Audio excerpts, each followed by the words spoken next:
বলে ক্বালাতিল জান্নাতু আল্লাহুম্মা আদখিলহুল জান্নাহ, জান্নাত আল্লাহর কাছে বলে আল্লাহ আপনার এই বান্দাগুলোকে জান্নাতে পৌঁছে দেন। সুবহানাল্লাহ। আল্লাহর নবী বলেন যে ব্যক্তি প্রতিদিন এভাবে জাহান্নাম থেকে আল্লাহর কাছে 3 বার পানা চাইবে, প্রতিদিন যদি আমরা আল্লাহর কাছে বলতে পারি আল্লাহ জাহান্নাম থেকে আপনি আমাদেরকে পানা দেন, পানা দেন, পানা দেন, জাহান্নাম স্বয়ং আল্লাহর কাছে বলে ক্বালাতিন নার, জাহান্নাম আল্লাহর কাছে বলে ওগো আল্লাহ আপনার এই বান্দাগুলোকে জাহান্নাম থেকে মুক্তি দান করেন। এই জন্য আল্লাহ প্রশ্ন করে ফেরেশতাদেরকে, ও ফেরেশতারা আমার বান্দারা কি চায়? ফেরেশতারা প্রশ্নের উত্তরে বলে আল্লাহ আপনার বান্দারা আপনার কাছে জান্নাত চায়। আল্লাহ বলবেন আমার বান্দারা আমার জান্নাত কি দেখেছে? আমরা এখানে যারা আছি কেউ আমরা আল্লাহর জান্নাত দেখিনি, জান্নাত না দেখে জান্নাতের কথা আমরা শুনেছি, জান্নাত না দেখে জান্নাতের বিবরণ আমরা শুনতে পেয়েছি, জান্নাত না দেখে জান্নাতের বিবরণ আমরা শুনতে পেয়েছি, কোরআন হাদিসে জান্নাতের বিবরণ শুনে আমরা বিশ্বাস করেছি। কেননা হাদিসে কুদসির মধ্যে আল্লাহ তাআলা বলেন আ'দাতু লিইবাদিয়াস সালিহিনা মা লা আইনুন রাআত। আল্লাহ তাআলা বলেন হাদিসে কুদসি আমার নেককার বান্দাগুলোর জন্য আমি আল্লাহ নিজে প্রস্তুত করে রেখেছি। কি প্রস্তুত করে রেখেছেন? আল্লাহ তাআলা বলেন এমন জান্নাত আমি আমার নেককার বান্দাদের জন্য প্রস্তুত করে রেখেছি, ওই জান্নাতে এমন নিয়ামত রাজি আছে মালা আইনুন রাআত, যা পৃথিবীর চক্ষু কোনোদিন দেখেনি। সুবহানাল্লাহ। পৃথিবীর কোন চোখ কোনোদিন দেখেনি এমন নিয়ামত রাজি জান্নাতে আল্লাহ তাআলা আমাদের জন্য প্রস্তুত করে রেখেছে।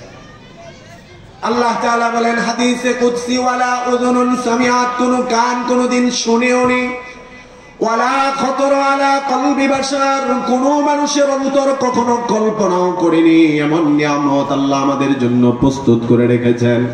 ফেরেশতাদেরকে আল্লাহ তাআলা এবার আবার প্রশ্ন করেন, ও ফেরেশতারা মিম্মা ইয়াতাআওয়াজুন, আমার বান্দারা জান্নাত চায় কোন জিনিস থেকে তারা বাঁচতে চায়? আল্লাহর প্রশ্নের উত্তরে ফেরেশতারা বলবে ইয়াতাআওয়াজুনাকা মিনান নার, আল্লাহ আপনার এই বান্দারা জাহান্নাম থেকে, জাহান্নামের আযাব থেকে বাঁচতে চায়। লম্বা হাদিস, বুখারীর বর্ণনা, হাদিসের শেষ অংশের মধ্যে এসেছে আল্লাহ তাআলা ফেরেশতাদেরকে বলেন ও ফেরেশতারা তোমরা সাক্ষী থাকো আমার যেই বান্দাগুলো আমাকে মহব্বত করে এখানে চলে এসেছে, যারা আমি আল্লাহকে না দেখে আমার গুণ কীর্তন বর্ণনা করে জান্নাত না দেখে যারা জান্নাতের আশা করে, জাহান্নাম না দেখে যারা জাহান্নামের আশা, জাহান্নাম থেকে বাঁচার আশা করে, আল্লাহ ফেরেশতাদেরকে বলেন তোমরা সাক্ষী থাকো আমার এই বান্দাগুলোকে আমি আল্লাহ ক্ষমা করে দিলাম। এজন্য সহিহ বুখারীর হাদিসের দ্বারা আমরা সান্ত্বনা পেতে পারি, আমি আপনাদেরকে হাদিসের দ্বারা সান্ত্বনা দিতে পারি যে আমরা এখানে এসেছি ক্ষমা পাওয়ার আশায়।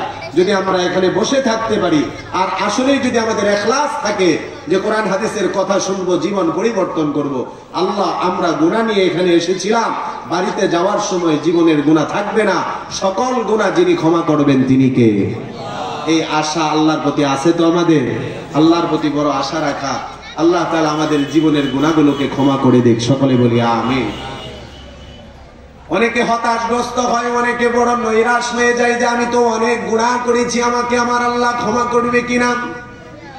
হাদিসে কুদসি সহিহ মুসলিমের বর্ণনা, আল্লাহ তাআলা বলেন ইয়া ইবনা আদম, ও আমার আদম সন্তানেরা, ও আমার বান্দারা, যতই গুনাহ তোমরা করো না কেন, তোমাদের জীবনের গুনাহের পরিমাণ যদি লাউ বালাগাত যুনুবুকা আনানাস সামা, আকাশের মেঘমালা পর্যন্ত যদি হয়ে যায়, আর যদি এত গুনাহ করার পরেও যদি আমার কাছে তোমরা ক্ষমা চাওয়ার মতো চাইতে পারো, ফাগফারতু লাকা, আমি আল্লাহ তোমাদেরকে ক্ষমা করে দিব।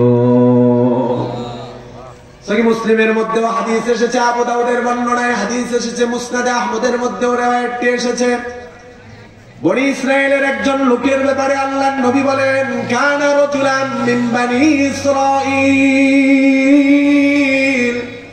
বনি ইসরাইলে একজন লোক ছিল, ক্বাতালা 99 নাফসান, একে একে হত্যা করতে করতে করতে করতে 99টা হত্যা করেছে, অন্যায় আর পাপের পাহাড় জমিয়েছে, 99টা হত্যা করার পরে তার অন্তরের মধ্যে অনুশোচনা আসছে, আমি কি করতেছি, আমি এভাবে গুনাহ করতেছি, পাপ করতেছি, আল্লাহর দরবারে আমাকে যেতে হবে, আল্লাহর কাছে দাঁড়াতে হবে, কি প্রশ্নের উত্তর দিব, কিভাবে আমি এই চেহারা আল্লাহর কাছে দেখাবো।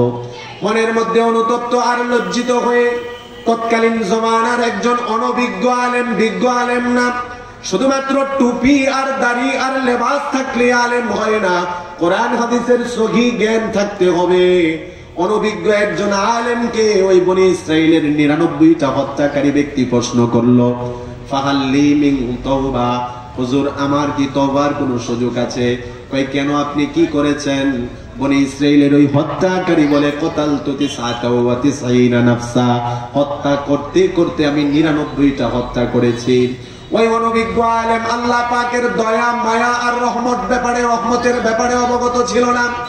সে ওই হত্যাকারী ব্যক্তিকে হতাশ করে দিল, না না, 99টা হত্যা করেছো, গুনাহ করেছো, তোমার জন্য কোনো তওবার সুযোগ নেই।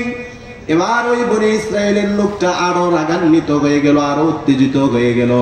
ওই অনভিজ্ঞ আলেমকে হত্যা করে 100 হত্যা পূর্ণ করলো, কিন্তু তার মনের অনুতপ্ততা দূর হয় না, তার মনের অনুশোচনা দূর হয় না। আরে আমি কি করব, কিভাবে আল্লাহর কাছে আমি জীবনের জবাব দিব? তখন একজন বিজ্ঞ আলেমকে প্রশ্ন করেছে, আমি 100 হত্যা করেছি, আমার জন্য কি তওবার কোনো সুযোগ আছে? বিজ্ঞ আলেম, আল্লাহর দয়া মায়ার ব্যাপারে যে বিজ্ঞ ছিল, সে বলল, 100 কেন, 1000 কেন, যত গুনাহ করো না কেন, যদি তওবার মতো তওবা করতে পারো, জীবনের সকল গুনাহ যিনি ক্ষমা করবেন তিনি কে? আল্লাহ। আগের অনভিজ্ঞ আলেম তাকে হতাশ করেছে, আর এই বিজ্ঞ আলেম বলতেছে, তুমি গুনাহ যতই বেশি করো না কেন, ক্ষমা চাওয়ার মতো যদি চাইতে পারো, আল্লাহ জীবনের সকল গুনাহ ক্ষমা করে দিবে। সুবহানাল্লাহ। এই জন্যই তো আল্লাহ পাক রব্বুল আলামিন কোরআনে কারিমে হতাশগ্রস্ত বান্দাদেরকে ডাক দিয়ে বলেন, قل يا عبادي الذين أسرفوا على أنفسهم لا تقنطوا من رحمة الله إن الله يغفر الذنوب جميعا إنه هو الغفور الرحيم। যারা এরকম হতাশগ্রস্ত বান্দা, যারা আল্লাহর রহমত থেকে নৈরাশ হয়ে গিয়েছে, যাদের মনের মধ্যে শয়তান এই বিষয়টা জাগ্রত করে দিয়েছে, তোর মতো পাপাচার আর হতে পারে না, তুই ক্ষমা চাইলেও আল্লাহ তোকে ক্ষমা করবে না, তুই গুনাহ করে যা, শয়তান যাদেরকে ধোঁকা দিয়েছে, এরকম হতাশগ্রস্ত বান্দাদেরকে আল্লাহ বড় দয়া করে, মায়া করে ডাক দিয়ে বলেন, ওল নবী আপনি বলে দেন, ইয়া ইবাদি, ও আমার ওই বান্দাগুলোকে আপনি বলে দেন, আল্লাযীনা আসরাফু, যারা সীমা লঙ্ঘন করেছে, নিজের উপর গুনাহ করে করে নফসের উপর যারা জুলুম করেছে, আল্লাহ তাআলা বলেন, ও হাবিব আপনি আমার ওই গুনাহগার বান্দাগুলোকে ডাক দিয়ে বলে দেন, তারা যেন হতাশ না হয়ে যায়, নৈরাশ না হয়ে যায়। লা তাকুনাতু মির রাহমাতিল্লাহ, তোমরা আল্লাহর রহমত থেকে নৈরাশ হয়ে যেও না। আল্লাহর রহমতের আশা করে যদি ক্ষমা চাওয়ার মতো চাইতে পারো, আল্লাহ বলেন, ইন্নাল্লাহা ইয়াগফিরুয যুনুবা জামিআ, জীবনের সকল গুনাহ যিনি ক্ষমা করবেন তিনি কে?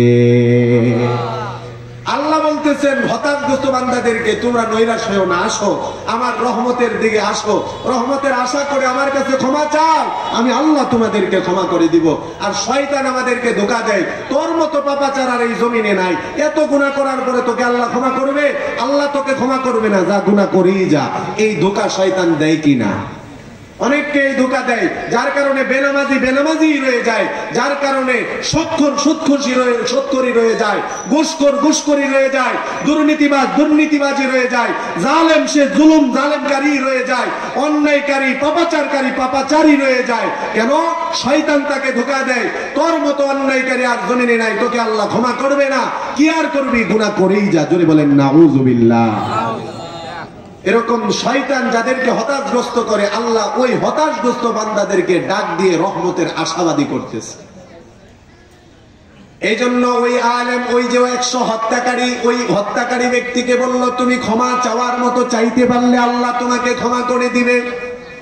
তবে আলেম সুন্দর একটা পরামর্শ দিলেন। ওই যে 100 হত্যাকারী বনি ইসরাইলের ওই লোকটাকে আলেম একটা পরামর্শ দিলেন, তুমি যেই এলাকায় আছো এলাকাটা বড় খারাপ, খারাপ এলাকায় থেকে খারাপ মানুষের চতুর্পাশে খারাপ মানুষ থাকলে তুমি ভালো হতে পারবে না। উখরুজ মিনাল ক্বরিয়াতিল খবিসাতি ইলাল ক্বরিয়াতিস সালিহা, এই খারাপ এলাকা ছেড়ে তুমি একটা ভালো এলাকায় চলে যাও, একজন ভালো আলেমের সংস্রব সোহবত গ্রহণ করো, আল্লাহর কাছে তওবা করো, আল্লাহ তোমাকে ক্ষমা করে দিবে। এই হাদিসের এই অংশ থেকে আমরা বুঝতে পারলাম খারাপের মাঝে থেকে ভালো হওয়া যায় না। এই কারণে খুব সাবধান, বন্ধু গ্রহণের ক্ষেত্রে যুবক ভাইয়েরা সাবধান। আমার বন্ধু যেন বেনামাজি না হয়, আমার বন্ধু যেন সুদখোর ঘুষখোর দুর্নীতিবাজ না হয়, আমার বন্ধু যেন মাদকাসক্ত না হয়। কেননা যদি সুদখোর ঘুষখোর বেনামাজি মাদকাসক্ত বন্ধু গ্রহণ করি তাহলে ওদের খারাপ চরিত্র আমার মধ্যে আসবে। কেননা নেক সঙ্গে সৎ সঙ্গে স্বর্গবাস, অসৎ সঙ্গে সর্বনাশ। বলেন ঠিক কিনা? সৎ সঙ্গে স্বর্গবাস, অসৎ সঙ্গে সর্বনাশ। আপনি যদি একটা নামাজি বন্ধু গ্রহণ করেন, আপনি যদি একজন দিনদার পরহেজগার আল্লাহওয়ালা মানুষকে বন্ধুরূপে গ্রহণ করেন, তাহলে তার ভালো গুণ, তার চরিত্র আপনার মধ্যে আসবে। আর যদি আমার আশপাশে সবই খারাপ থাকে তাহলে খারাপের মাঝখানে থেকে ভালো হওয়া বড় কঠিন। ওই আলেম ওই বনি ইসরাইলের 100 হত্যাকারীকে বলল, তোমার এলাকার সবাই খারাপ, এই খারাপের মাঝে থেকে তুমি ভালো হতে পারবে না, যাও ভালো এলাকায় গিয়ে সেখানে আল্লাহর কাছে তওবা ইস্তেগফার করো, আল্লাহ তোমাকে ক্ষমা করে দিবে। সুবহানাল্লাহ। হাদিসের মধ্যে আসছে এই আলেমের পরামর্শ পেয়ে তখন এই 100 হত্যাকারী ব্যক্তি তার এলাকা থেকে বের হয়ে গিয়েছে, ভালো এলাকায় চলে যাবে, হিজরত করবে, সফর করবে। নিজের এলাকার সীমানা অতিক্রম করার পরপরই মালাকুল মাউত এসেছে, তার মৃত্যু হয়ে গিয়েছে। নিজের এলাকার সীমানা পার করার কিছু পরেই মালাকুল মাউত এসে তার জানটা কবজ করে নিয়েছে। আশ্চর্যের বিষয় হলো জান কবজ করেছে, এখন 2 দলের ফেরেশতায় হাজির, মালাইকাতুর রহমা ওয়া মালাইকাতুল আযাব। হাদিসের মধ্যে আসছে রহমতের ফেরেশতারাও এসেছে, আযাবের ফেরেশতারাও এসেছে। 2 দলের ফেরেশতারা তারা তর্ক বিতর্ক করেছে, শুরু করে দিয়েছে। আযাবের ফেরেশতারা বলে 100 হত্যা করেছে সে জাহান্নামী, রহমতের ফেরেশতারা বলে তাতে কি হয়েছে, 100 হত্যা করেছে, তওবার নিয়ত করেছে, অনুতপ্ত হয়েছে, লজ্জিত হয়েছে, এই নিয়তে বের হয়ে পড়েছে, আল্লাহ তাকে ক্ষমা করেছে, সে জান্নাতি। সুবহানাল্লাহ। ফেরেশতাদের এই তর্ক বিতর্ক চলতেছে, আল্লাহ পাক রব্বুল আলামিন সবই জানেন। তারপরেও তিনি প্রশ্ন করেন জিবরাইলকে, জিবরাইল কি হলো, এই যে ফেরেশতারা কেন তর্ক বিতর্ক করে? জিবরাইল আলাইহিস সালাতু ওয়াস সালাম বলে, আল্লাহ 100 হত্যাকারী তওবার নিয়তে এলাকা থেকে বের হয়েছে, এখানেই মৃত্যুবরণ করেছে। এই কারণে 2 দলের ফেরেশতারা তাকে নিয়ে তর্ক বিতর্ক শুরু করেছে, তাকে কোথায় নিয়ে যাবে, জান্নাতে নাকি জাহান্নামে?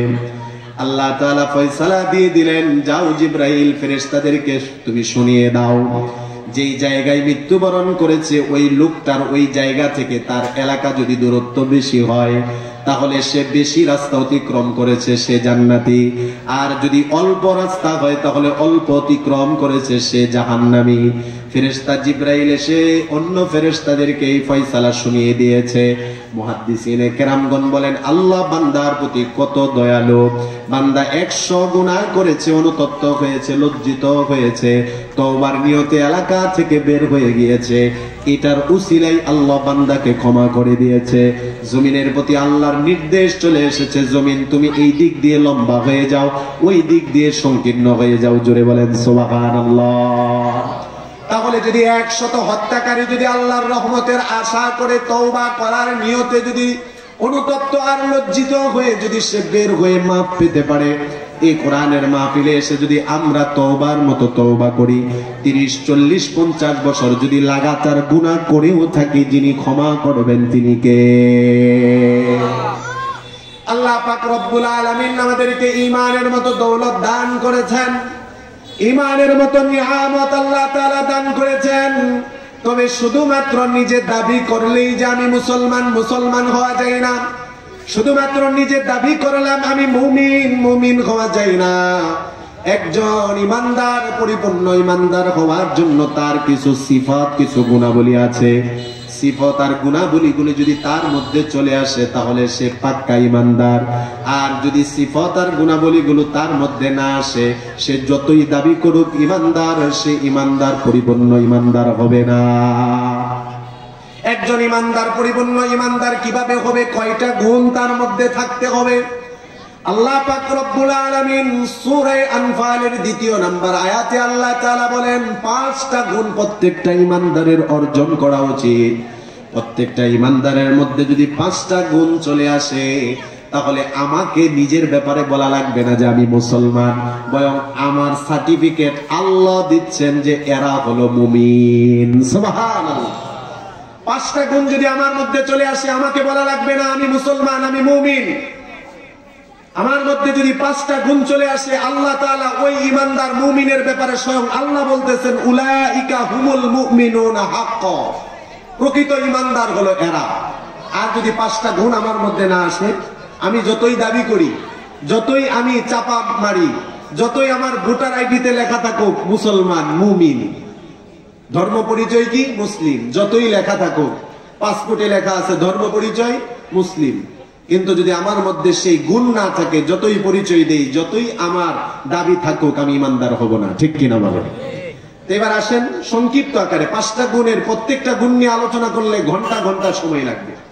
শুধুমাত্র সংক্ষিপ্ত আকারে যে একজন ইমানদারের কি গুণ থাকলে তাদেরকে স্বয়ং আল্লাহ মুমিন বলেছেন, এই গুণগুলো কি কি আমরা জানবো, এই গুণগুলো আমরা অর্জন করার চেষ্টা করব। যে একজন ইমানদারের কয়টা গুণ থাকলে আল্লাহ সেই ইমানদারকে ইমানদার বলেছে, আল্লাহ সেই মুমিনকে মুমিন বলেছে। 1 নাম্বার গুণ হলো আল্লাহ তাআলা বলেন ইন্নামাল মুমিনুনা আল্লাযীনা ইযা যুকিরাল্লাহ, নিশ্চয়ই আল্লাহ তাআলা বলেন মুমিন হলো তারা, মুসলমান হলো তারা, ইমানদার হলো তারা। আল্লাহ তাআলা গুরুত্ব দিয়ে তাকিদ দিয়ে বলেন ইন্নামাল মুমিনুন, নিশ্চয়ই মুমিন হলো তারা আল্লাযীনা ইযা যুকিরাল্লাহ, যাদের সামনে আল্লাহর জিকির করা হলে ওয়াজিলাত কুলুবুহুম, তাদের অন্তর প্রকম্পিত হয়ে যায়। এই যে এখানে বসে আমরা অল্প সময় হলো আল্লাহর নামের জিকির করেছি, আল্লাহর নামের জিকিরের দ্বারা অন্তর প্রকম্পিত হয়। জোরে বলেন ঠিক কিনা?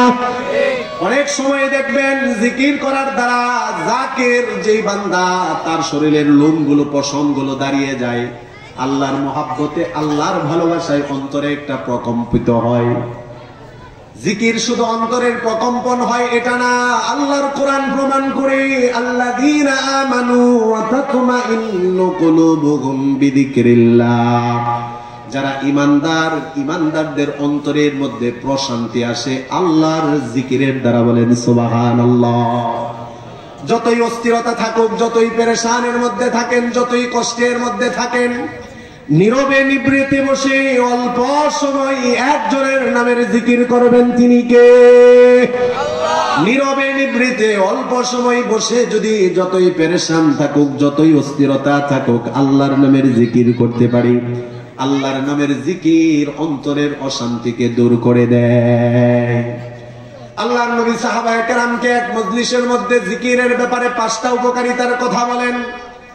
1 নাম্বার নবীজি বলেন আলা উখবিরুকুম বিআমালিকুম, ও আমার সাহাবীরা, আমি কি নবীজি তোমাদেরকে বলে দিব?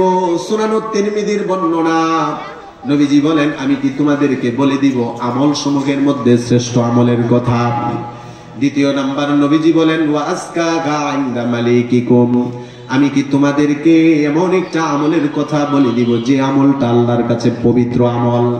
3 নাম্বার নবীজি বললেন ওয়া আরফাইহা ফি দারাজাতিকুম, এমন একটা আমলের কথা কি আমি নবীজি তোমাদেরকে বলে দিব যে আমল করার দ্বারা তোমাদের মর্যাদা যিনি বাড়িয়ে দিবেন তিনি কে? 4 নাম্বার নবীজি বললেন খায়রুল লাকুম মিন ইনফাকিদ যাহাবি ওয়াল ওয়ারিকি, এমন একটা আমলের কথা কি আমি নবীজি তোমাদেরকে বলে দিব যে আমল করার দ্বারা স্বর্ণরূপা আল্লাহর রাস্তায় খরচ করার চেয়ে বেশি সওয়াব হবে।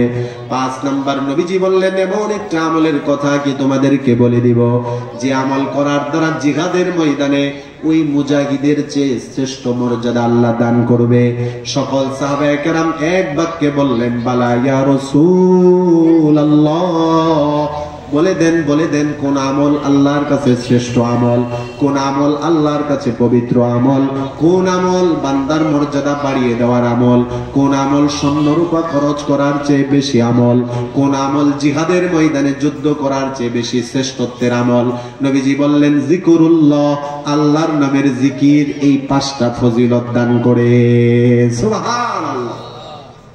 শুধুমাত্র তাই না, নবীজির সাহাবী হযরতে মুআয ইবনে জাবাল রাদিয়াল্লাহু তাআলা আনহু বলেন, মা শাইউম মা আনজা মিন শাইইন মিন আযাবিল্লাহ, আল্লাহর আযাব আর গজব থেকে যদি বান্দারা বাঁচতে চায়, জিকিরের কোনো বিকল্প নেই। জিকির করার দ্বারা আল্লাহর আযাব বান্দাদের থেকে দূর হয়ে যাবে। জিকির করার দ্বারা আল্লাহর আযাব আর গজব থেকে আল্লাহ তার বান্দাদেরকে হেফাজত করবে।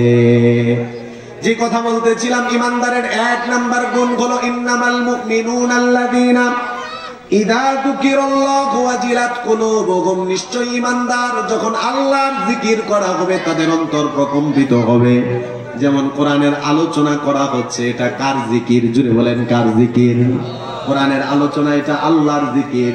কোরআনের আলোচনা যে পাক্কা ইমানদার হবে তার কানে প্রবেশ করার পরে সে আর অন্য কোনো কাজে থাকতে পারবে না। এখানে আসার জন্য যার মনটা বেকল হয়ে যাবে, মনে রাখতে হবে সে হলো আল্লাহর ভাষায় ইমানদার। সুবহানাল্লাহ। মসজিদ থেকে আজানের ধ্বনি আসে, আজান মানে আল্লাহু আকবার, আল্লাহু আকবার, আল্লাহ সবচেয়ে বড়, আল্লাহ সবচেয়ে বড়। এটা শোনার পরে যেই ব্যবসায়ী নিজের ব্যবসাকে ছোট মনে করে, আল্লাহকে বড় মনে করে, চাকরিজীবী নিজের চাকরিকে ছোট মনে করে, আল্লাহকে বড় মনে করে, রিক্সা চালক এই রিক্সা চালানোটাকে ছোট মনে করে, আল্লাহর নামের ডাকে সাড়া দিতে গিয়ে মসজিদে আসাটাকে যারা বড় মনে করে, আল্লাহর নাম শোনার পরে যাদের অন্তরে একটা প্রকম্পিত হয়, আল্লাহর নামের জন্য যারা পাগল পাড়া হয়, আল্লাহ বলেন তারাই হলো পাক্কা ইমানদার। সুবহানাল্লাহ। আর যদি এমন হয় আজান শোনার পরে মসজিদে আসার জন্য মন কোনো সাড়া দেয় না, তাহলে বুঝতে হবে আমি দাবি করতে পারি আমি ইমানদার, কিন্তু আমার ভিতরে ইমানের বাতি এটা নিবু নিবু হয়ে গিয়েছে। ঠিক কিনা বলেন? কেননা আল্লাহর নবী বলেন, ইদা সাররাতকা হাসানাতুকা ওয়া সাআতকা সাইয়্যাতুকা ফাআনতা মুমিন। নবীজি বলেন, নিশ্চয়ই যখন তোমার ভালো কাজ তোমাকে আনন্দিত করবে, ভালো কাজ করতে ভালো লাগে, কোরআনের ময়দানে আসতে ভালো লাগে, কোরআনের আলোচনা শুনতে ভালো লাগে, জিকির করতে ভালো লাগে, তেলাওয়াত করতে ভালো লাগে, নামাজ পড়তে ভালো লাগে, নবীজি বলেন তোমার ভালো কাজ যখন তোমাকে আনন্দিত করবে, তোমার খারাপ কাজ যখন তোমাকে কষ্ট দিবে, মনে রাখবে তুমি হলে ইমানদার। যদি ভালো কাজ ভালো না লাগে, মাহফিলে আসতে ভালো লাগে না, মাহফিলে বয়ান শুনতে ভালো লাগে না, গানের অনুষ্ঠানে যেতে ভালো লাগে, গান শুনতে ভালো লাগে, মনে রাখতে হবে দাবি করতে পারে ইমানদার কিন্তু মুনাফিক। ঠিক কি না? কেননা আল্লাহ বলতেছেন ইমানদার আল্লাহর নাম শোনার পরে তার অন্তরে প্রকম্পন হবে, আল্লাহর নামের জন্য সে পাগল পারা হয়ে যাবে, দুনিয়াবি কোনো কাজ তার কাছে আর ভালো লাগবে না, তখন শুধু মন চাইবে এই নামের জন্য। এই নাম শোনার পরে তার অন্তরের মধ্যে একটা ধাক্কা লাগবে, যেমন ধাক্কা লেগেছিল ওই কামারে। কোন কামার? যুগ শ্রেষ্ঠ একজন মুহাদ্দিস ছিলেন হযরতে আব্দুল্লাহ ইবনে মুবারক রাহমাতুল্লাহি আলাইহি। যুগ শ্রেষ্ঠ একজন মুহাদ্দিস, যাকে বলা হয় মুহাদ্দিসুদ দাহর। উনি যখন হাদিস পড়াতেন, ওনার দর্শের মধ্যে ছাত্রের সংখ্যা হতো প্রায় ৮০,০০০ প্লাস। আল্লাহু আকবার বলেন। আপনারা এখানে কতজন মানুষ? আব্দুল্লাহ ইবনে মুবারক রাহমাতুল্লাহি আলাইহি হাদিস পড়াতেন, ওনার ছাত্রের সংখ্যা হতো ৮০,০০০ প্লাস। বাদশা হারুনুর রশিদ ওনার স্ত্রী জুবাইদার সাথে বসে বসে খোশগল্প করতেছে। এমন সময় বিকট একটা শব্দ শুনলো বাদশা হারুনুর রশিদ। বিকট শব্দ শুনে ভয় পেয়ে গেল। সেনাবাহিনীদেরকে বলল, এই তাড়াতাড়ি যাও, দেখো কোন শত্রু বাহিনী হামলা করেছে কিনা, শত্রু বাহিনী আক্রমণ করেছে কিনা, তোমরা তাড়াতাড়ি যাও। বাদশা হারুনুর রশিদের আদেশ শুনে শত্রু বাহিনী তাড়াতাড়ি খোঁজ খবর নিয়ে দেখলো কোন শত্রু বাহিনী হামলা করেনি। তাহলে এই বিকট শব্দ, বিকট আওয়াজ, এটা কিসের আওয়াজ? তখন সেনাবাহিনী এসে বাদশা হারুনুর রশিদকে বলতেছে, ও বাদশা, আব্দুল্লাহ ইবনে মুবারক রাহমাতুল্লাহি আলাইহি হাদিসের দর্সে হাদিস পড়াচ্ছেন, 80,000+ ছাত্র তার হাদিসের দর্শের মধ্যে আছে। এমন সময় আব্দুল্লাহ ইবনে মুবারক রাহমাতুল্লাহ আলাইহি হাঁচিয়ে দিয়েছেন। ইমানদার যখন হাঁচিয়ে দিবে তখন বলবে আলহামদুলিল্লাহ, সমস্ত প্রশংসা কার? আব্দুল্লাহ ইবনে মুবারক রাহমাতুল্লাহ আলাইহি হাঁচিয়ে দিলেন। উনি হাঁচিয়ে দেওয়ার পরে বললেন আলহামদুলিল্লাহ।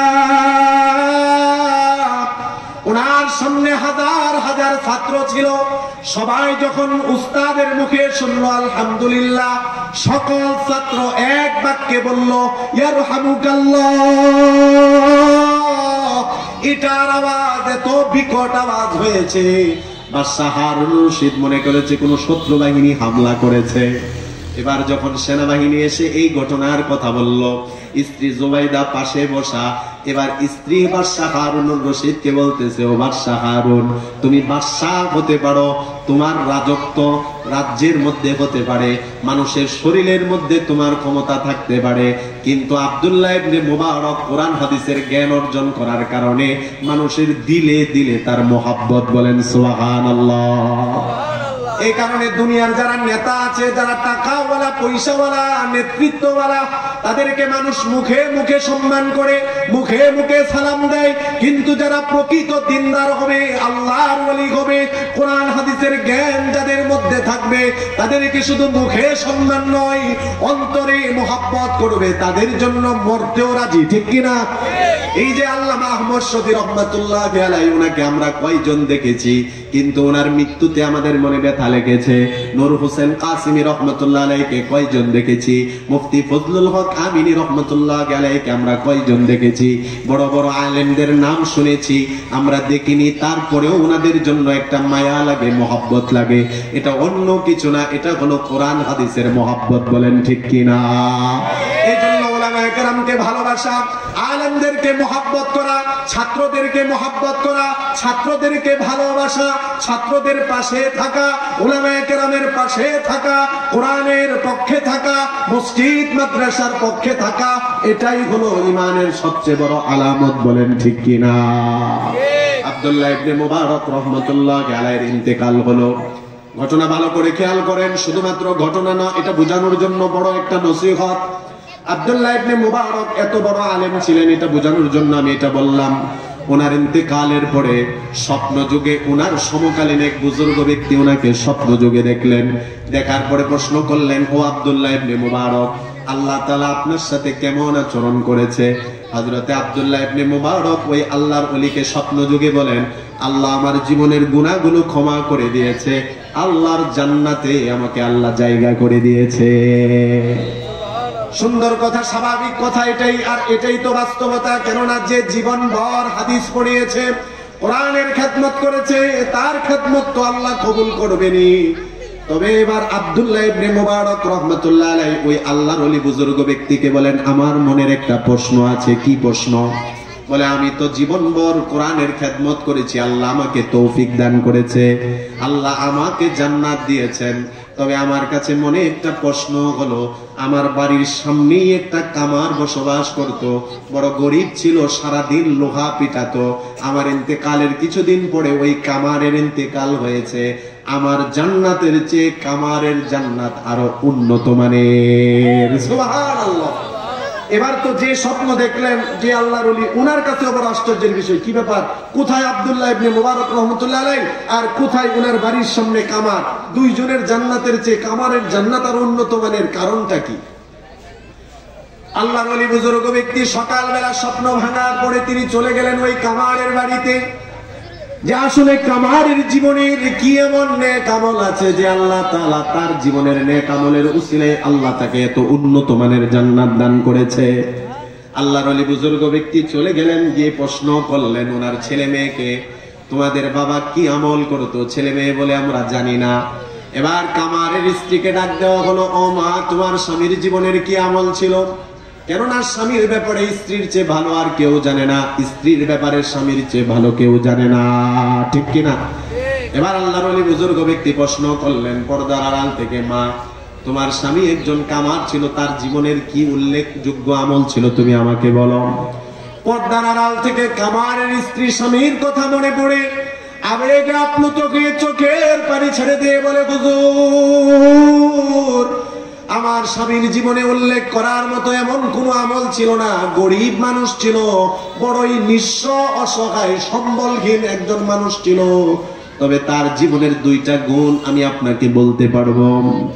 এবার আল্লাহর ওলি পর্দার আড়াল থেকে বলতেছে, মা ওই দুইটা গুণের ব্যাপারেই আমি তোকে জিজ্ঞাসা করেছি, কি দুইটা গুণ? এবার কামারের স্ত্রী বলতেছে, হুজুর আমার স্বামীর 1 নাম্বার গুণ ছিল, আমার স্বামীকে আমি প্রায় সময় দেখতাম লোহা পিটাতো। এমন সময় যদি মসজিদ থেকে আজানের ধ্বনি তার কানের মধ্যে চলে আসতো, হাতুড়ি উত্তোলন করেছে, সামনের দিকে আনবে, এমন সময় আজান শুনেছে, সে আর হাতুড়ি সামনের দিকে আনেনি, হাতুড়ি পিছনে ফেলে দিয়ে মসজিদের পানে ছুটে গিয়ে আল্লাহর কুদরতি পায়ে সেজদায় পড়ে যেত। তার মানে কামারের স্ত্রী তার স্বামীর ব্যাপারে বলতেছে, আমার স্বামীর জীবনের এটা নিয়মিত আমল ছিল। এত বেশি নফল পড়তে পারতো না, দান সদকা করতে পারতো না, বেশি তেলাওয়াত করতে পারতো না, জিকির আজকার করতে পারতো না, তবে ফরজ যখন নামাজের ওয়াক্ত হয়ে যেত আমার স্বামীকে দেখতাম দুনিয়ার সব কাজ ছেড়ে দিত। এই যে আল্লাহু আকবার ধ্বনি শোনার পরে দুনিয়ার কোনো কাজ ভালো লাগে না, দুনিয়াবি কোনো কাজের প্রতি বান্দার মনোযোগী থাকে না, এটার নামই হলো অন্তরের প্রকম্পন।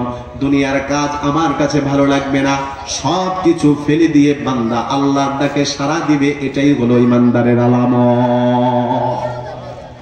এবার আল্লাহর ওলি বুজুর্গ বলতেছে, মারে তোর স্বামীর 2 নাম্বার কি গুণ ছিল? কামারের স্ত্রী এবার বলতেছে, হুজুর আমার স্বামীর 2 নাম্বার গুণ ছিল, এই যে গরমের মৌসুমে চুলার পাড়ে আগুনের পাড়ে বসে বসে লোহার কাজ করা বড় কষ্টকর হয়ে যেত। গরমের মৌসুমে আমার স্বামী দিনের বেলা কাজ করতো না, রাত্রে বেলা বসে বসে কাজ করতো। আমার স্বামীর পাশে আমিও থাকতাম, আর আমি দেখতাম রাত্রিবেলা আগুনের পাড়ে বসে বসে আমার স্বামী কাজ করে, লোহা পিটায়। আমাদের বাড়ির সামনে একজন আল্লাহর ওলির বাড়ির ছিল, তার নাম হলো আব্দুল্লাহ ইবনে মুবারক। আমার স্বামী তাকিয়ে তাকিয়ে দেখতো সারা রাত আব্দুল্লাহ ইবনে মুবারক ঘুমাই না। তার বাড়ির ছাদের মধ্যে দাঁড়িয়ে দাঁড়িয়ে কোরআন তেলাওয়াত করে, দাঁড়িয়ে নামাজ আদায় করে, জিকির আজকার করে সারা রাত ইবাদতের মধ্যে কাটিয়ে দেয়। যুবক ভাইরা, আমরা তো সারা রাত মোবাইল আর ফেসবুকের মধ্যে নাটক, সিনেমা আর গান বাজনার মধ্যে অনেকে কাটিয়ে দেই। আল্লাহর ওলিরা সারা রাত আল্লাহর গোলামির মধ্যে কাটাতো, সেজদার মধ্যে কাটাতো, তেলাওয়াত আর জিকির আজকারের মধ্যে কাটাতো। এবার কামারের স্ত্রী বলতেছে, সারা রাত আমি তাকিয়ে দেখতাম, আমার স্বামীও দেখতো আব্দুল্লাহ ইবনে মুবারক নামাজের মধ্যে দাঁড়িয়ে আছে, তেলাওয়াত করে, জিকির আজকার করে। আমার স্বামী লোহা পিটাতো, আমি দেখতাম তার চোখ দিয়ে পানি ঝরতো। আমার স্বামী মাঝে মধ্যে বলতো, গো আল্লাহ, আপনি আব্দুল্লাহ ইবনে মুবারককে ধনী বানিয়েছেন, তাকে সময় দিয়েছেন, সুযোগ দিয়েছেন, সে আপনার গোলামি করতে পারে, ইবাদত করতে পারে। আপনি যদি আমি কামারকেও ধনী বানাতেন, সময় আর সুযোগ যদি আমারও থাকতো, আমিও সারা রাত তার মতো ইবাদত করতাম। অর্থাৎ কামারের 2 নাম্বার গুণ ছিল ইবাদত দেখে আফসোস করত, নামাজ দেখে আফসোস করত, তেলাওয়াত দেখে আফসোস করত, জিকির আজকার দেখে আফসোস করত। মনে মনে ভাবতো, আমারে সে নামাজ পড়ে যদিও আমি নামাজ পড়তে পারতাম, সে তেলাওয়াত করে যদিও আমি তেলাওয়াত করতে পারতাম, সে এত জিকির আজকার করে যদি আমি জিকির আজকার করতে পারতাম। এই কামনা বাসনার এই ইচ্ছা আব্দুল্লাহ ইবনে মুবারক রহমতুল্লাহ আলাইহি ইবাদত দেখে দেখে কামার করত। আর রাসূলের হাদিস প্রমাণ করে, কোন ব্যক্তি যদি কোনো ব্যক্তির আমল দেখে এমন আফসোস করে আর এরকম পরিতাপ করে, তাহলে সেই ব্যক্তি যদি আমলটা করতে নাও পারে, ইখলাসের সাথে যদি নিয়ত করে, তার আমল নামায় হুবহু সমপরিমাণ সওয়াব যিনি দান করবেন তিনি কে? তাহলে 1 নাম্বার গুণ হলো ইমানদার আল্লাহর নাম স্মরণ করার পরে, আল্লাহর নাম শোনার পরে তার অন্তরে প্রকম্পিত হবে। 2 নাম্বার ইমানদারের গুণ হলো, আল্লাহ পাক রব্বুল আলামিন বলেন, وَإِذَا تُلِيَتْ عَلَيْهِمْ آيَاتُهُ زَادَتْهُمْ إِيمَانًا। যখন ইমানদারের সামনে কোরআনের তেলাওয়াত করা হবে, এই কোরআনের তেলাওয়াত তার ঈমানকে আরো বাড়িয়ে দিবে। ইমানদারের সামনে কোরআনের তেলাওয়াত করা হলে তার এই তেলাওয়াতের কারণে তার ঈমান বাড়বে। আর কোরআনের তেলাওয়াতে ইমানদারের ঈমান বাড়ে, কোরআনের তেলাওয়াতে ইমানদারের ঈমানের নূর পয়দা হয়, ঈমানের নূর আরো বৃদ্ধি পায়। ইমানদার কোরআন তেলাওয়াত যখনই শুনবে সেই কোরআন তেলাওয়াতের মধ্যে সে মনোনিবেশ করবে, মনোযোগী হবে। কেননা কোরআন তেলাওয়াত এটা হলো আল্লাহর কালাম, কালামুল্লাহ। অন্য কোন আসমানি কিতাবকে কালামুল্লাহ বলা হয় না, কোরআনকে বলা হয় কালামুল্লাহ, মানে আল্লাহর কথা, আল্লাহর কালাম। বান্দা যখন কোরআন তেলাওয়াত করবে তখন কেমন জানি বান্দা তার রবের সাথে কথা বলে। সুবহানাল্লাহ। তাহলে কোরআন তেলাওয়াত করব, কোরআন তেলাওয়াত করব, কোরআনের সাথে সম্পর্ক করব। কোরআনের সাথে যার সম্পর্ক হয়ে যাবে, কোরআনের সাথে যার সোহবত হয়ে যাবে, কোরআন যেমন দামি এই কোরআন তাকে সেরকম দামি বানিয়ে দিবে। এই যে মাওলানা হাদিউর রহমান সাহেব আপনাদেরকে বয়ান করেছেন, কোরআন যেই রাত্রিতে নাজিল হয়েছে রাত্রির মর্যাদা বেড়ে গিয়েছে। কোরআন যেই মাসে নাজিল হয়েছে মাসের মর্যাদা বেড়ে গিয়েছে। কোরআন যেই ফেরেশতার মাধ্যমে নাজিল হয়েছে ফেরেশতার মর্যাদা বেড়ে গিয়েছে। কোরআন যেই নবীর উপর নাজিল হয়েছে নবীর শান মান মর্যাদা যিনি বাড়িয়েছেন তিনি কে? যেই উম্মতের উপরে কোরআন অবতীর্ণ হয়েছে এই উম্মত শ্রেষ্ঠ উম্মত হয়েছে। এজন্য কোরআনের সাথে আমরা সুসম্পর্ক করব।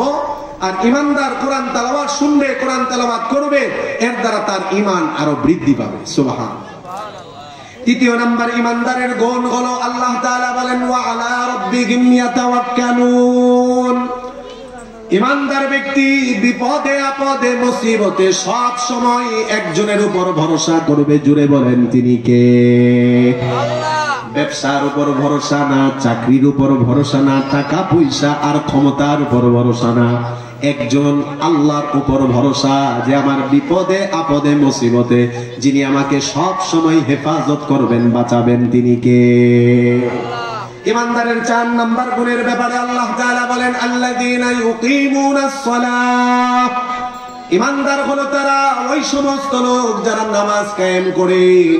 ইসলামের 5টা ভিত্তি, বুনিয়াল ইসলাম আলা 50। সহিহ বুখারীর বর্ণনা, আল্লাহর নবী বলেন ইসলামের 5টা ভিত্তি, শাহাদাতি আল্লাহ ইলাহা ইল্লাল্লাহ ওয়া আন্না মুহাম্মাদান রাসূলুল্লাহ ওয়া ইকামিস সালাতি ওয়া ইতাইজ যাকাত ওয়াল হজ্জি ওয়া শাওমি রমাদান। নবীজি বলেন ইসলামের 5টি ভিত্তি আছে। 1 নাম্বার হলো আল্লাহর ব্যাপারে সাক্ষ্য প্রদান করা, আল্লাহ ছাড়া আমার কোনো মাবুদ নেই, মুহাম্মদ সাল্লাল্লাহু আলাইহি ওয়াসাল্লাম আল্লাহ পাকের রাসূল। 2 নাম্বার হলো ওয়া ইকামিস সালাহ, ঈমান আনার পরে মুসলমানের প্রথম ফরজ কাজ হলো নামাজ কায়েম করা। 3 নাম্বার হলো ওয়া ইতাইজ যাকাত, যাকাত প্রদান করা। 4 নাম্বার হলো ওয়াল হজ্জি, যারা সামর্থ্যবান হবে তাদের জন্য হজ করা। 5 নাম্বার হলো ওয়া শাওমি রমাদান, বছরে রমজানের 1 মাস রোজা রাখা। এই জন্য ঈমানদারের 4 নাম্বার গুণের ব্যাপারে আল্লাহ বলেন যারা ঈমানদার হবে তারা নামাজ কায়েম করবে। মুখে দাবি করে ঈমানদার, কিন্তু সে নামাজ পড়ে না, নামাজের সাথে তার কোনো সম্পর্ক নেই, মসজিদের সাথে তার কোনো সম্পর্ক নেই। আল্লাহর নবী বলেন একজন ঈমানদার আর কাফেরের মধ্যে পার্থক্য হলো নামাজ ছেড়ে দেওয়া। ঈমানদার সে যথাযথভাবে নামাজ আদায় করবে, আর কাফের তারা নামাজ পড়ে না, নামাজ বিশ্বাস করে না। এই জন্য নামাজ আদায় করব, নামাজ কায়েমকারী হব, নিজে নামাজ আদায় করব, পরিবার পরিজন বন্ধু বান্ধব আশপাশের মানুষগুলোকে নামাজের দাওয়াত দিব। আল্লাহ তাআলা বলেন ঈমানদারের 4 নাম্বার গুণ হলো এটা। নামাজের চেয়ে শ্রেষ্ঠ কোনো ইবাদত আর হতে পারে না। আল্লাহর রাসূল বলেন আউয়ালু মা ইউহাসাবু বিহিল আবদু ইয়াউমাল কিয়ামাতিস সালাহ। বান্দার জীবনের যত নেক আমল আছে সর্বপ্রথম বান্দার নামাজের হিসাব নেওয়া হবে। আল্লাহর রাসূল বলেন ফাইন সলুহাত সলুহা সাইরু আমালিহি, বান্দার যদি নামাজের হিসাব সঠিক হয়ে যায় বাকি অন্য সকল আমলগুলো তার সঠিক হয়ে যাবে। আর ওয়াইন ফাসাদাত, নবীজি বলেন নামাজ যদি বান্দার হিসাবের ক্ষেত্রে যদি নামাজের মধ্যে গড়বড় লেগে যায় সমস্ত আমল বান্দার বরবাদ হয়ে যাবে। এজন্য নামাজ এটা ইসলামের ভিত্তির 2 নাম্বার। নামাজ এটা হলো ফরজ। অনেকে নামাজকে ফরজ মনে করে, কিন্তু পর্দাকে অনেক মহিলারা ফরজ মনে করে না। এই জন্য এলাকার মা বোনদেরকে বলবো, নামাজ যেমন ফরজ, মহিলাদের জন্য পর্দা করাও তেমন ফরজ। বলেন ঠিক কিনা? তো অন্য কোন আলোচনায় যাব না। আল্লাহ তাআলা বলেন 4 নাম্বার গুণ হলো ইমানদারের, সে নামাজ কায়েম করবে। নামাজ আদায় করার দ্বারা আমার লাভ কি হবে? নামাজের দ্বারা বান্দা আল্লাহর সবচেয়ে কাছাকাছি চলে যাবে। বলেন আল্লাহু আকবার। নামাজের চেয়ে, সেজদার চেয়ে বান্দা আল্লাহর সবচেয়ে কাছাকাছি যাওয়ার অন্য কোনো আমল নেই। বান্দা সেজদা করার মাধ্যমে আল্লাহর সবচেয়ে কাছাকাছি চলে যাবে। একজন সাহাবী এসে সহিহ মুসলিমের বর্ণনা, নবীজিকে প্রশ্ন করলেন, ইয়া রাসূলুল্লাহ, এমন একটা আমল আপনি আমাকে করে দেন যে আমলটা আমাকে আল্লাহর জান্নাতে নিয়ে যাবে এবং আপনার পাশাপাশি জান্নাতে যেন আমি থাকতে পারি। নবীজি ওই সাহাবীকে বললেন, আলাইকা বিকাসরাতিস সুজুদ, তোমার জন্য আবশ্যক বেশি বেশি সাজদা দেওয়া, মানে নামাজ আদায় করা। যে ব্যক্তি যথাযথভাবে নামাজ আদায় করবে, নামাজ তাকে আল্লাহর জান্নাতে নিয়ে যাবে এবং এই নামাজের আমল নবীজির কাছাকাছি জান্নাতে থাকার সৌভাগ্য লাভ করবে। জোরে বলেন সুবহানাল্লাহ। এই জন্য নামাজ আদায় করব। নামাজ আদায়ের দ্বারা আমাদের কি লাভ হবে? আল্লাহর নবী বলেন, আরাআইতুম লাউ আন্না নাহরান বিবাবি আহাদিকুম, ও আমার সাহাবীরা, তোমরা কি ভেবে দেখেছো যদি তোমাদের কারো বাড়ির সামনে একটা পুকুর থাকে, একটা নদী থাকে, নবীজি বলেন প্রত্যেক দিন যদি সে 5 বার ওই নদীতে পুকুরে গোসল করে, তার শরীরের মধ্যে কি কোনো নাপাকি থাকতে পারে, ময়লা থাকতে পারে? সাহাবায়ে কেরাম বললেন, লা ইয়াবকা মিন দারনিহি শাইউন, নবীজি 5 বার গোসল করার দ্বারা কারো শরীরের মধ্যে কোনো নাপাকি থাকতে পারে না, ময়লা থাকতে পারে না। নবীজি বললেন, ফাযালিকা মাতালুস সালাওয়াতিল খামস, 5 ওয়াক্ত নামাজের দৃষ্টান্ত হলো এমন, ইয়ামহুল্লাহু বিহিন্নাল খাতায়া, 5 ওয়াক্ত নামাজের দ্বারা বান্দার জীবনের গুনাহ আল্লাহ ক্ষমা করে দেয়। 5 নাম্বার গুণ হলো, আল্লাহ পাক রব্বুল আলামিন বলেন, ওয়া মিম্মা রাযাকনাহুম ইউনফিকুন, ইমানদারের 5 নাম্বার গুণ হলো আল্লাহর দেওয়া রিজিক থেকে আল্লাহর রাস্তায় ব্যয় করবে। সুবহানাল্লাহ। ইমানদারের 5ম নাম্বার গুণ, আগেই বলেছি এক একটা গুণ নিয়ে আলোচনা করলে অনেক সময়ের দরকার। আল্লাহ তাআলা বলেন এই 5টা গুণ যাদের মধ্যে হবে, আল্লাহর ভাষায় আল্লাহ বলেন, উলাইকা হুমুল মুমিনুনা হাক্কা, তারাই হলো প্রকৃত ঈমানদার, তারাই হলো প্রকৃত মুমিন। পুরস্কার কি হবে? আল্লাহ বলেন, আল্লাহ তাদেরকে 3টা পুরস্কার দান করবেন।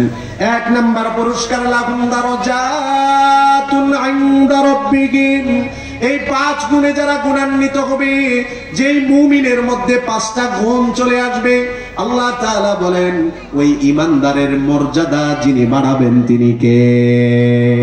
লাহুম দারাজাতুন ইনদা রাব্বিহিম, দারাজাত এক বচন না বহু বচন, আল্লাহ তার অনেক মর্যাদা বাড়িয়ে দিবেন। 2 নাম্বার পুরস্কার হলো মাগফিরা, যার এই 5টা গুণ হবে তার জীবনের গুনাহ আল্লাহ ক্ষমা করে দিবেন। 3 নাম্বার পুরস্কার হলো ওয়ারিজকুম কারীম, সম্মানিত রিজিক আল্লাহ তাদেরকে দান করে দিবে। সুবহানাল্লাহ। আল্লাহ তাআলা আমাদের সকলকে এই ঈমানদারের 5টা গুণ, যেটা সংক্ষিপ্ত আকারে বললাম, এগুলো আমাদেরকে অর্জন করার তৌফিক দান করে দেন। সকলে বলি আমিন।